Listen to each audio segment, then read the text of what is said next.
Hey, how you doing? Justin here, and today we're going to be talking about sharps and flats. Now, a sharp just means that a note is moved up by one semitone. That's what it means. That sharp sign means that you move any note that you're on up by one semitone.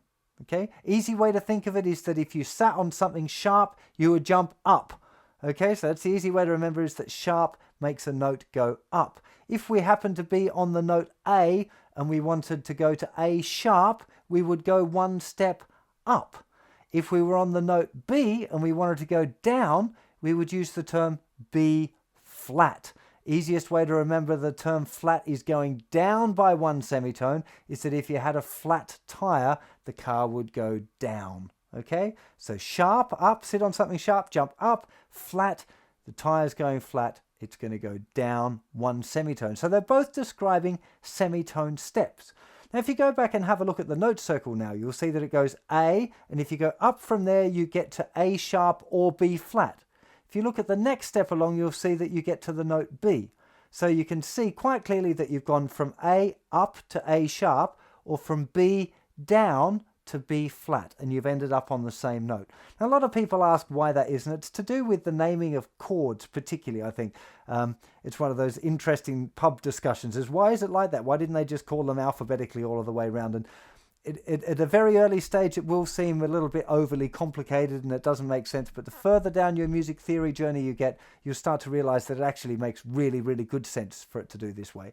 Now, one thing that confuses many beginners when they first start thinking about this stuff is that there seems to be a note missing between B and C and E and F. There's no B sharp or C flat in there, so it seems to be a little bit odd. It makes sense theoretically further on down the line. It's not something that's going to confuse you for very long. At this very beginning stages, you just need to remember that there's no note between B and C and E and F.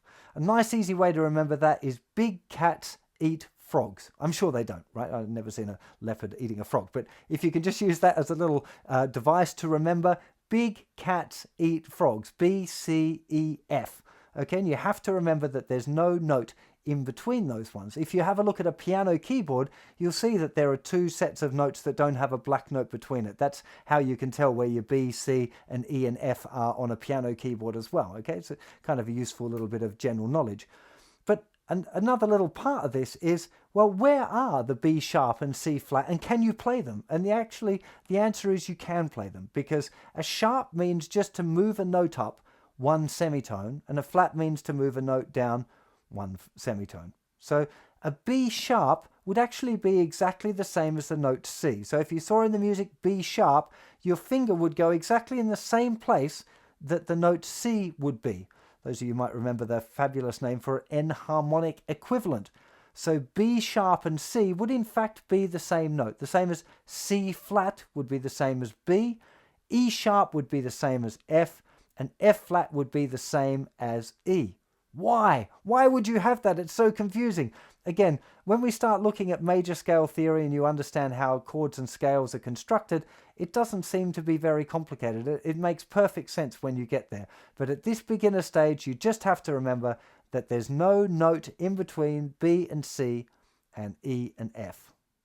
I'd give it a little bit of time to make sure you've digested that properly. Again, spend a bit of time looking at the diagram for the note circle there on the website. Make sure you've got it internally digested. And in the next couple of lessons, I'm going to give you some exercises to help you internalize your note circle.